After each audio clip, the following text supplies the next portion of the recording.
Pakinggan natin yung mga matinding banat ni Claire Castro dito.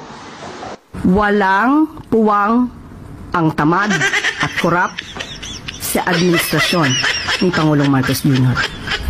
So it's so sad na nangyayari ito sa panahon ni PBBM. So I hope, di ba, sana ito makita ni PBBM. Daan ng korupsyon. Yes, I agree.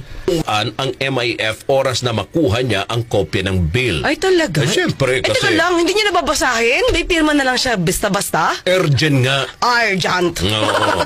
Urgent. Ganon? Pikit mata? Dapat basahin niya muna. Hindi naman pagkabigay sa kanya, pirma na agad. Ano yun? Bakit pa parang ang nangyayari ngayon, partner? Especially itong sa mga lawmakers natin. Parang sila yung nagiging lawbreaker.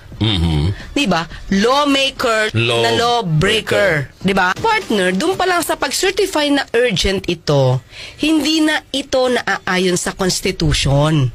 Kasi mag-certify ka lang as urgent at pwede madaliin kapag ka meron tayo, pag may public emergency or yung kinakaharap mo na yung calamity. Ang nakakataka, partner, ganito, ilan na ba ang advisor ni Pangulong Marcos maliban sa mga sekretaris niya?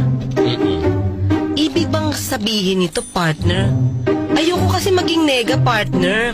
Di ba pag sobrang dami mong advisor, para lumalabas, wala ka talagang alam. Wala pa pong Pangulo sa history na gumawa ng ganitong malawakang pag-iimbestiga sa mga maanumalyang flood control projects. Sa gitna ng pinaigting na kampanya kontra katiwalian, ipinag-utos ni Pangulong Rodrigo Duterte ang pag-audit sa mga proyekto ng Department of Public Works and Highways dahilan sa mga umano'y ghost projects sa ilang rehiyon. At maliban po sa DPWH, muli ring nagbigay ng mahigpit na babala ang Pangulo sa iba pang ahensya ng gobyerno na may katiwalian pa rin. Muling binalaan ni Pangulong Rodrigo Duterte ang mga opisyal na sangkot sa katiwalian upang magbitiw sa pwesto o humarap sa paglilitis. Sa Talk to the People ng Pangulo kagabi, muli niyang inisa-isa ang mga pangalan ng opisyal mula sa Bureau of Customs na idinismiss ng Office of the Ombudsman sa salang gross neglect of duty, grave misconduct at iba pa. Binasa rin ng Pangulo ang pangalan ng mga empleyado at opisyal mula sa PhilHealth na nasa ilalim ng preventive suspension ng Office of the Ombudsman. Ngunit naging matalim ang babala ng Pangulo nang banggitin ang talamak na ghost projects at mga substandard projects sa ilalim ng sangay ng Department of Public Works and Highways o DPWH, partikular ang mga regional directors. Ang pinakamarami siguro matanggal would be DPWH. I really intend to clean government. At least kung hindi ko kaya, maminus-minusan ang kurakot sa gobyerno. For the longest time, wala masyadong investigasyon dyan. Pero kayong may kasalanan dyan, sa mga ganon, I advise you to resign now.